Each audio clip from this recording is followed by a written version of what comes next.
bibliophiles of the internet. My name's Adriana, and today I'm back to kick off my reading vlog for Get Graphic. I've had a full day. I've been doing a million and one things, and I'm still just trying to get my chill on and enjoy some comics. But anyway, the first thing I finished for Get Graphic was Crush by Svetlana Chmakova. It's a middle grade all ages comic about this big burly kid named Jorge who everyone assumes is really tough when really he's just introverted and deeply cares about his friends, and he's just really nice. So he starts crushing on a classmate, and once his friends catch on, they start putting all of these expectations on what should be a deeply private and personal experience. I love this just as much as Svetlana's other books in this series. If you want to read about stories with amazing friendship dynamics, stories that normalize diversity and inclusion, stories where friends stick up for each other and authentically create safe spaces, this series has all of that. This story really explores assumptions and how we can use those assumptions to our benefit, but also how assuming things about other people can be hurtful because it doesn't take the entire story into account. For example, Jorge uses his size and the assumptions that people make about him being really tough to defend other kids who are being bullied or who are unable to say the things they want to say for fear of being harassed. But people are also quick to assume bad things about him, and that really affects this developing relationship he has with Jasmine, his crush. This comic is really about integrity, it's about loyalty, it's about doing the right thing even when it's tough, and it's really about cultivating friendships and spaces that make you feel good about yourself. I super recommend this comic to absolutely everyone, and I'm pretty sure I'm going to give it 5 stars. So obviously one of the challenges for Get Graphic is to read 7 works over the course of the weekend, and to do that I figured I should read 3 things today and then 2 things for each of the remaining days. So right now the plan is to do just that. Before the evening is over, I'm hoping I can get Giant Days Volume 8 and Volume 2 of Our Dreams at Dusk under my belt, so fingers crossed, and I will check in with y'all later for another update.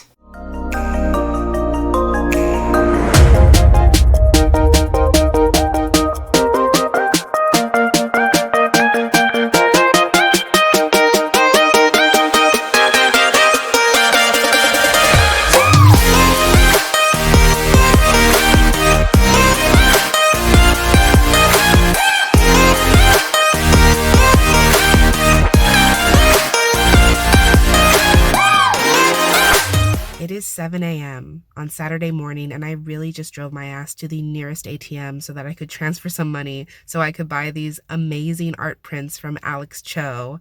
And I shouldn't have, but they are going to be so worth it. And I will show you what those are. The first is obviously Team 7 from Naruto because I'm trash. And the other is from Fire Emblem 3 Houses. And I surprisingly chose Claude for this one. I really thought about getting Dimitri for a second because he is actually the leader of the house I really chose when playing the game through the first time. But like something about Claude just really speaks to me, and I think this print is so dynamic. So that's me in a nutshell, just going out super early in the morning and spending money I really shouldn't be spending, money that I really don't have, to just get some fine ass art in my life. Today is gonna be wild because we have a family wedding, which is going to take up most of the day, and there's a lot going on there, so that's gonna be a lot. And then I'm also hoping to still read 2 things on top of that while also, hashtag living my life.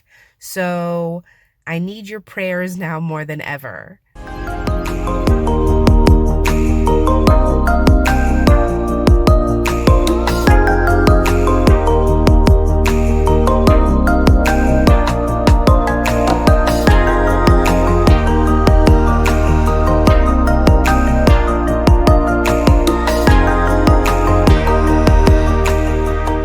Okay, so I'm back with a formal update for what I read yesterday. I did meet my goal of reading 3 things, and the second thing I read was Volume 2 of Our Dreams at Dusk by Kamatani Yuki. This is an own voices queer manga mainly about a high school boy named Dazuku who's just coming to terms with his queerness, and he's also volunteering at this local drop-in center for queer folks. In this volume at the drop-in center, he meets Misora, who is exploring their gender expression and gender identity within the safety of the center, but they're not ready to necessarily express themselves that way in public. What I like about this volume is that Dazuku is not taking Misora's questions and turning it into a learning experience for himself. But seeing what Misora is going through does make him question his own evolving relationship with queerness. And I love that this volume acknowledges that queer folks don't automatically have all the answers about every queer issue in existence. Dazuku is realizing that as a cis gay young man, he cannot possibly imagine what is going through Misora's mind. He doesn't know the right things to say or do to bring Misora a sense of peace or comfort because that's not his experience. The only person who can decide what's okay and what's not okay is Misora, and Tazuku needs to give them space to figure that out. And that definitely goes both ways because Misora is definitely dealing with a lot of really bad internalized homophobia and transphobia, and they absolutely don't know what is okay and what's not okay to say. There's also this acknowledgement that just because you come out or just because you accept some small part of yourself doesn't mean you have all the answers and doesn't mean you understand everything about yourself, and that's okay. There's also a lot of really beautiful imagery of goldfish, which I think is a really smart metaphor because when they're floating around their bowls, goldfish seem really content and graceful and free, but then if you zoom out a bit, they're still in a bowl. They're still in many ways confined and trapped. And with Dazuku still feeling ashamed and fearful about his own desires and Misora only being able to explore themselves within a certain space, I felt that it was a really effective metaphor and image. This volume just spoke to me and hit me in so many ways I did not expect. It's deeply evocative and emotional, and I think I'm definitely going to give this one 5 stars. And to end the evening yesterday, I read Giant Days Volume 8. In case you have no idea, this is a slice of life type comic about 3 best friends in university who are just trying to make those grades, keep it together, and just make it out of school in one piece. Strangely, I left this volume feeling a little bit mixed, a little bit conflicted, which is definitely a first. First of all, I should say that this volume comes with triggers for infidelity and for brief depictions of premeditated sexual assault from a professor to a student. It's that last thing that really threw me for a loop because it's very clear that this professor is deliberately getting Esther drunk so that he can prey on her, and at one point he even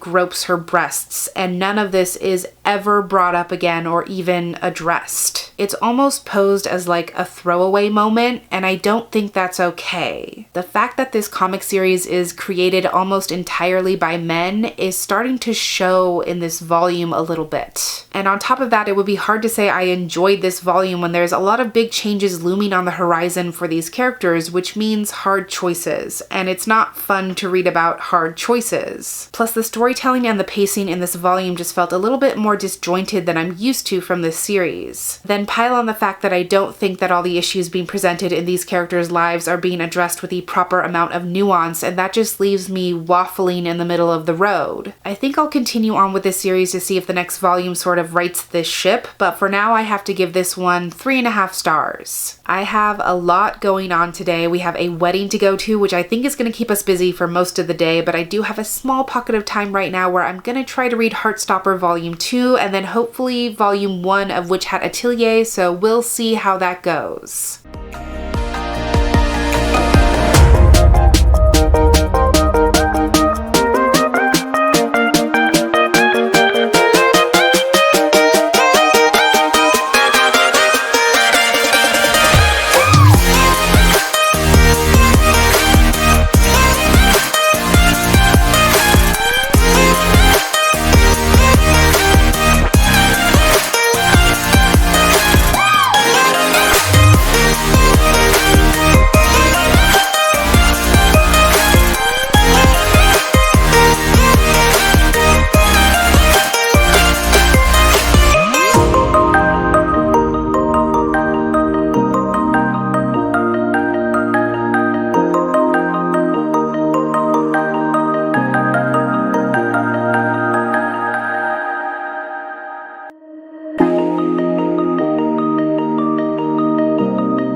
If I look completely busted, that's because that's exactly how I feel in this moment. Like I said, we went to my cousin's wedding yesterday and it was a very classy, lovely evening full of celebrating and dancing, and now 10 hours of sleep later, I'm here to give you another update. Before we left for the wedding, I did get to complete Heartstopper Volume 2 by Alice Oseman, which was just fantastic. This is a queer comic about Charlie, who is one of the only openly gay kids at school, and when the series starts, he thinks he's in a really good place because he has this sort of boyfriend, but said boyfriend is not exactly kind to him and never wants to be seen with Charlie in public. Then in class, Charlie is assigned to sit next to the super nice, ultra popular rugby star Nick, and the two of them really hit it off and start to connect. This volume does contain triggers for bullying, harassment, and homophobic slurs. I said this about volume 1, but I continue to be so impressed by how Alice Oseman is able to hit just the right balance of heartbreaking and heartwarming in every stretch of this comic. I just feel like this comic really addresses the day-to-day hardships that queer teens face, especially in school, especially when coming out is still so fraught, and especially when teens are still trying to figure out parts of themselves. You definitely see that the most with Nick in this volume as he's realizing his feelings for Charlie and thinking about how that affects his relationship with his own identity and sexuality, and he needs that space to ask himself those questions. And even though it's never said, I think there's definitely undercurrents of wariness on Charlie's part because he's with Nick, but they're not able to be seen together in public, which kind of echoes his past quote-unquote relationship.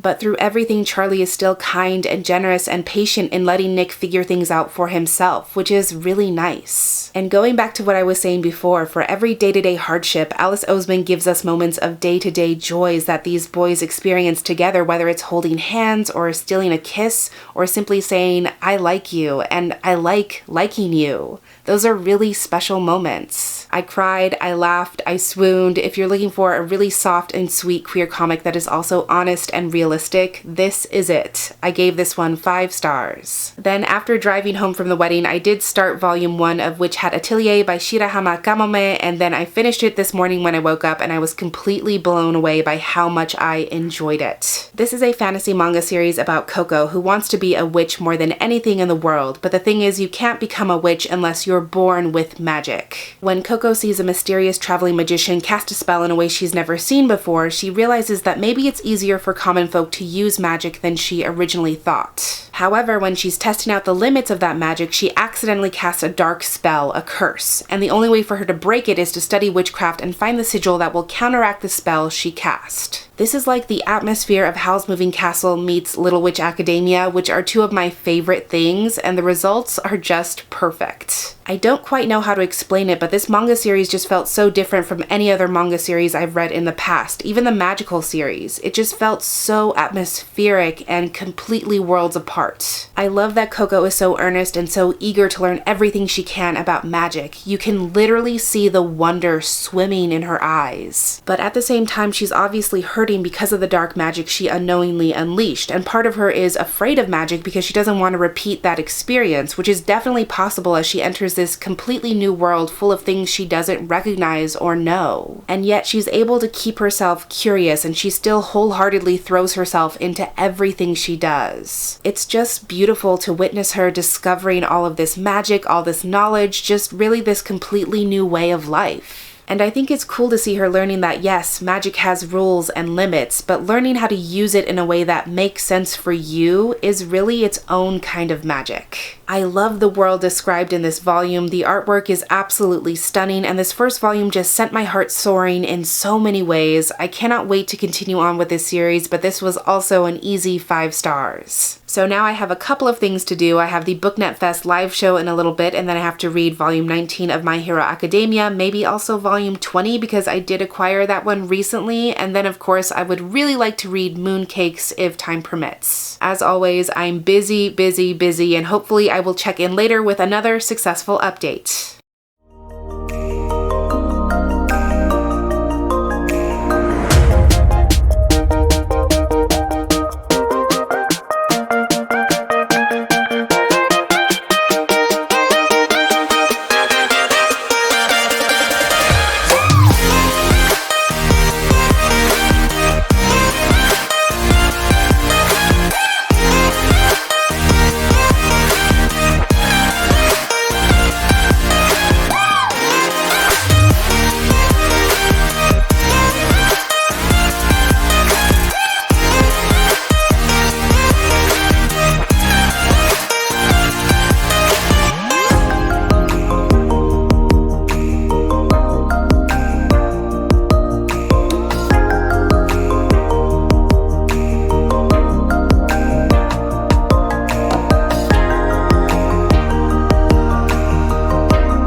Okay, so I completed my planned TBR and I'm back for what will most likely be my final update. So after my brief live show appearance, I sat down to run some sprints and I finished Mooncakes by Suzanne Walker and Wendy Zhu, which I have as a digital ARC. This is a queer fantasy story set in a small town about Nova, who works in her grandmother's bookstore and keeps an eye out for any untoward supernatural occurrences. She hears rumors about a white wolf in the forest and discovers that it's none other than her childhood friend and crush Tam, and together they start working to try and learn more about the real demon lurking in the forest. First of all, it's important to note that both main characters are Chinese American and queer. Tam is a non-binary werewolf and Nova is a hard-of-hearing witch who wears hearing aids, and I think that's really neat. I think it's interesting that there's so much about these characters that is complicated, that is not easy for most people to understand, but given the choice, these characters don't wish they could be different, they wish the world we live in could be different. The magic in this story is also really wonderful because it's not as concrete and doesn't have these hard and fast rules. When Tam and Nova can't find answers in their research, they're free to start exploring and discovering magical ways they can connect to each other, and I think it's cool that they're invited to basically invent and discover new kinds of magic. And I like that this story is centered on this found family in a small town because it's almost like they're the magical neighborhood watch, just keeping an eye out and making sure that everyday folks don't get hurt by magic. There's also some really compelling parallels between Nova and Tam because they both doubt themselves and they both think they should be stronger than they are, but together they're learning that their abilities, especially when they combine them, are enough. I feel like this story is about the characters having each other's backs. It's about seeing people for who they really are and realizing that there is power in that. I did feel like the main antagonist and bad guys were kind of like the twirling mustache caricature type villains who didn't give me as much as I wanted, but overall I really enjoyed this and I gave it 4 stars. And then I completed volume 19 of Boku no Hero Academia, or My Hero Academia by Horikoshi Kohei. I won't say too much about this one because it's pretty deep in the series, but generally this manga series is set in a world where pretty much everyone has superpowers or quirks, but our main character was born quirkless. One day he runs into the #1 hero and learns that there may be a way for him to take on a quirk while also attending the training academy of his dreams. This volume is a much needed break after a super intense arc, and it's all about the school festival at UA and what each different class is planning on doing to take part. It's so much fun to see all of these characters in a completely different element and context. Class 1A decides to do a performance of live music and dancing, and it's awesome to see which characters get matched up to certain instruments or the different roles they're gonna play to create this concert experience. At the same time, there's still hints of villains waiting to strike on the horizon, and you get to see as Deku thinks back on this last battle he was in and how he can use that information to keep growing and evolving his quirk. It was nice to see a lighter side of these characters and to see how their quirks and personalities lent themselves to developing this school festival idea, but at the same time this volume still does progress the series. I don't think I'm going to get to volume 20 today just because I'm so tired, but I really enjoyed this installment and I think I'm going to give it 4.5 stars. So that's a wrap on Get Graphic. Thank you so much for watching this reading vlog. If you like this content and want to support the channel, I also have a Patreon now, which I will link down below for you to peruse if you would like. But I would love to hear from you if you also took part in Get Graphic, so meet me in the comments below and let me know what you read and how your weekend was. But that's everything I had for this reading vlog today. Thank you so much for watching this video. I really hope that you enjoyed it, and I'll catch you on the flip side of the page. Bye!